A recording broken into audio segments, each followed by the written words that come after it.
When I was a police officer, a big part of my job was responding to suicides on the train tracks. People would regularly stand/throw themselves in front of trains to end their lives. It was often my job to find the body, search the body for ID, pick the body/body parts up, place it in a body bag ready to be taken to the morgue. I have lost count on how many of these types of jobs I attended. Most of the time, the impact of the train obliterated the body and I was there picking up pieces of flesh that were indistinguishable. No matter how gruesome each one was, they have all kind of blended into one memory in my mind, maybe a coping mechanism. Except for one. I was working the night shift and got a call on my radio about 3 a.m. to a person struck by a train. My team and I were all sitting in the office at the time. As soon as the call came in, we all jumped up and rushed into the police van. We drove on the dark, quiet roads of London to the train station. None of us said a word to each other the whole way there. It was silent. We were all too busy thinking about what we were potentially walking into, what we were going to see.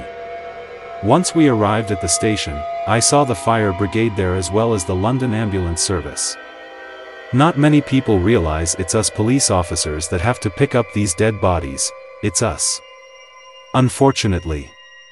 It's us. Once the power on the train tracks was off, I walked onto the tracks ahead of my team with my torch to look for the body.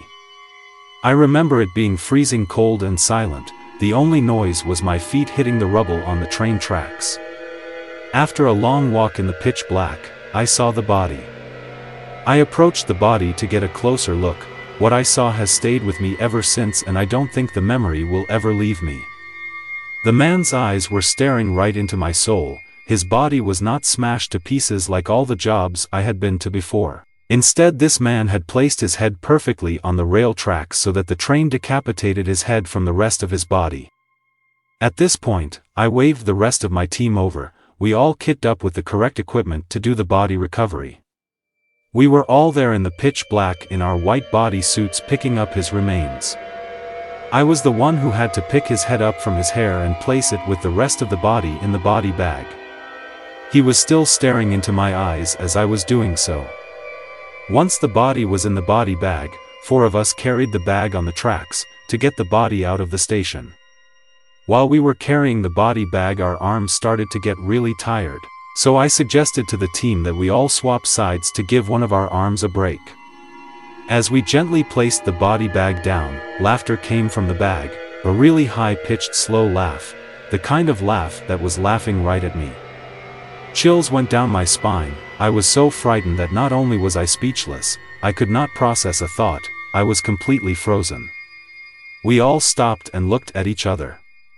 I just picked up this man's decapitated head. How could he be alive? How could he be laughing at us?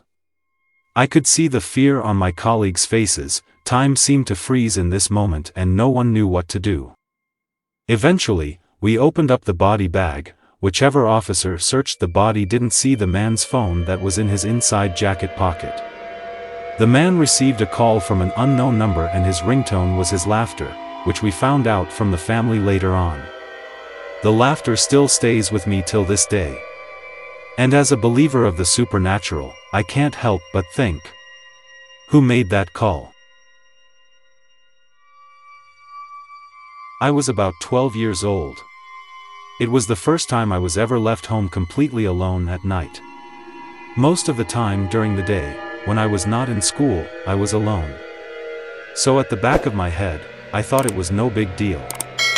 My mom had communicated earlier through the home phone that she couldn't make it because she had to take up an extra shift at work.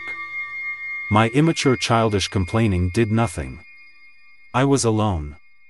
She had instructed my aunt to make me supper and bring it to me around 8. She lived close, like 200 meters away. Hence why my mom thought I'd be safe. But there was something about how the evening shadows shifted in the house, how the roof creaked. It was unsettling. To make it worse, our house is seated on a 2-acre compound, right in the freaking middle. That day, it seemed 10 times larger. I was genuinely afraid, but nothing weird had happened. I decided to distract myself with SpongeBob, It was funny, but my laughter echoed all across the house and seemed to laugh back at me. It was a 3-bedroom bungalow, but that day it felt so much bigger. Then my unsettling feeling escalated and my eyes fell upon the picture of my dad. He had died 10 years ago. I did remember much about him, didn't really know much about him too. But I swear to God he stared right back. His eyes were alive and I felt his glance on me. Then I had a knock at the door. It was loud and urgent and my body froze. I started imagining the worst-case scenarios where I would be tortured by this untimely visitor before I would be murdered. Then my aunt called and I literally laughed to myself. I can't believe I was that stupid. I opened the door and we made small talk for about half an hour until she had to go back to her place. She had left her kids alone. I really didn't want her to leave, but I had no choice. Now you may ask, why didn't you just stay at her place? Many reasons, but the prime was I wanted to prove myself a man. We said goodbye and I ate my dinner. An hour passed. I was still immersed in SpongeBob until I had the familiar creak of the makeshift wooden gate of the backyard, which coincidentally is where we laid my dad to rest. Then the loud creak was followed by slow thuds, footsteps loud enough to be heard from the house. I was sitting on a chair that offered a great view of the kitchen and the corridor heading to the rooms. And I froze there in the kitchen, embraced by the darkness was a grayish glow, almost white. The image of my dad, I couldn't see the eyes, but I didn't need to, I knew it was him. This eerie image looked at me for some seconds before moving and heading into the master bedroom. The whole time I thought I was literally hallucinating, brought forth by the fear until I had my mom's door creak open. I was shattered, I couldn't move. Then it came to my awful realization that to get to my room you have to go past the kitchen, through the corridor, then past the master bedroom. I was defeated.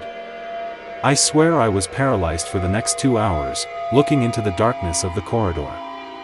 I looked up at the wall clock. It was around 2 in the morning. Somehow SpongeBob was still laughing in the background and it just added to my misery. Then suddenly a gush of courage overtook me. I mean, it's my dad. So I literally dashed to my room and closed the door. I left the TV and lights in the living room on. I really didn't care. I huddled up into a small ball in my room and literally hoped for this nightmare to end. Nothing happened. I was half asleep, half awake when I had whispers and felt my blanket covering me to my neck. I was facing the wall and I couldn't move, but I felt eyes on me. I held onto my rosary and prayed for dear life until somehow I fell asleep. I woke up the next morning to find everything had been turned off and somehow the living room looked brighter. Just thinking about that ordeal gives me goosebumps.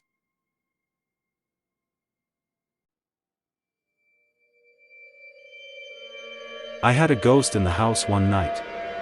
Just one night. At the time, I lived alone. Still do, still in the same house.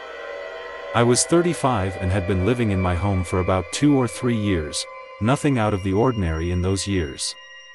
One night, I was reading in bed. It was an average-sized bedroom and my bed faced the door, which was open.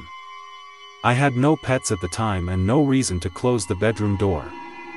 I read most nights before bed, so I was sitting up in bed, light on, reading.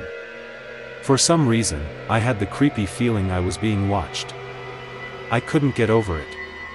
I'd be studying the words, trying to immerse myself in the story, but I could not get over the feeling I was being watched. I kept looking up. I peered into the main area of the house, all dark, all lights out, nothing. No noise. No light. I locked the front and back doors just like I did every night.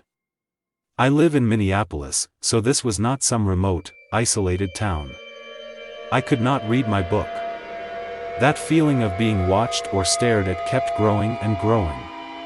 Ever watched TV with someone and they're just staring at you while you stare at the TV? You don't even need to turn to them because you can feel their eyes on you. Funny thing is, I didn't feel threatened, not exactly. I didn't like the sensation. It was completely creeping me out, but I didn't feel like I was going to be attacked. I tried shaking it off, but I couldn't read. So I turned off the light and tried to sleep, but that just made the sensation worse. The thing watching me never felt like it was in my bedroom, always just beyond the bedroom door in the darkness of the rest of the house.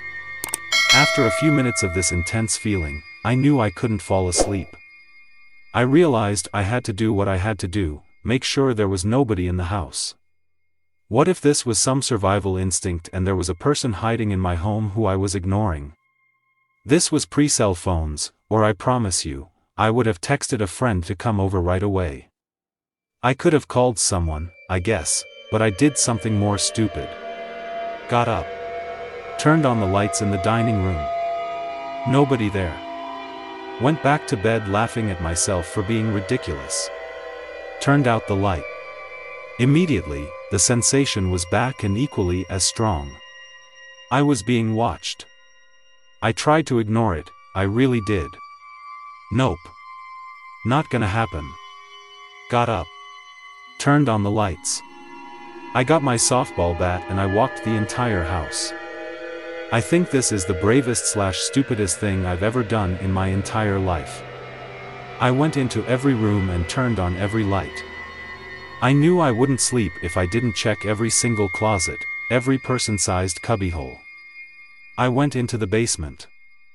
I looked behind the basement stairs. I double-checked the front and back doors. Both were locked. All windows were secured. My upstairs wasn't finished at the time, under renovations, but I went up there and looked in every nook and cranny. Probably a full hour had passed since I started noticing the sensation, reading in bed. If someone were hiding in my house and meant me harm, I seriously doubt a chunky 35-year-old with an aluminum bat would have done much harm, so that was dumb of me. But I felt very confident I was alone in the house. This was my mind playing tricks on me. The house was empty. I was now 100% sure. I went back to my bedroom, all the lights in the house off except the bedside light. I was still rattled, freaked out that I thought walking the house was necessary in the first place. I mean, who does that? I laughed at myself for freaking out. I started reading for a while. Then, it was back. I was being watched. It was at this point I started to pay greater attention to the being watched feeling. Did I feel in danger? No.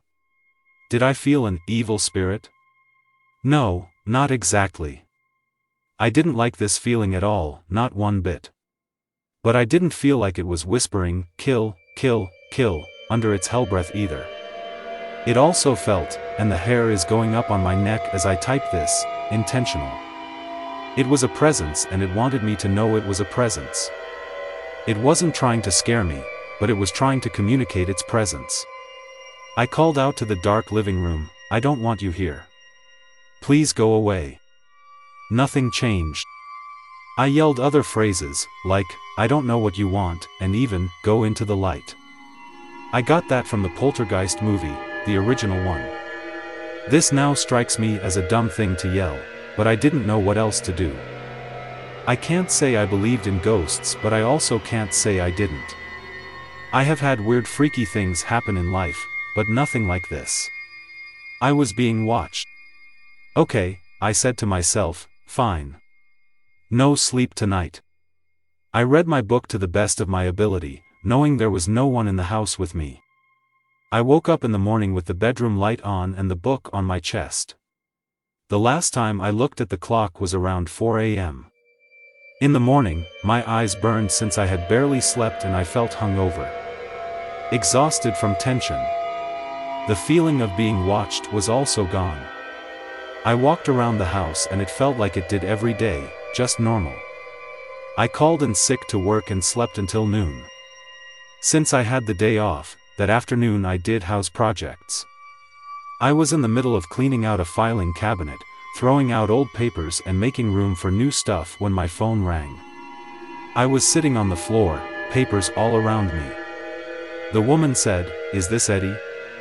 I confirmed. I didn't recognize her voice. This was way before constant telemarketers calling. If this happened today, I would have just hung up rather than answering. She said, "I'm a friend of Richard." I am very sorry to tell you that he died yesterday afternoon after a lingering illness. You were one of the friends he wanted notified. Richard and I had been friends in college. He had once expressed he had deep romantic feelings for me, but I did not return them. We stayed friends but eventually drifted apart, partially due to his clubbing lifestyle. He wanted flashy clothes and jewelry, and I wanted to garden and read books. No drama. Just some friends you don't keep up with. But he was a good man and we had several years of a really nice friendship. I hadn't been in touch since I moved to Minneapolis. I was a little surprised I was on his call list, actually.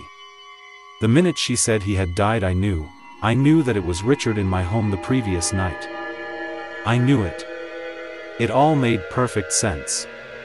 The idea of being watched, of it not being dangerous but just a presence, as if he wanted me to know he was there. It was an intensity without malice. Richard said goodbye. I've never felt anything like that in the house ever again.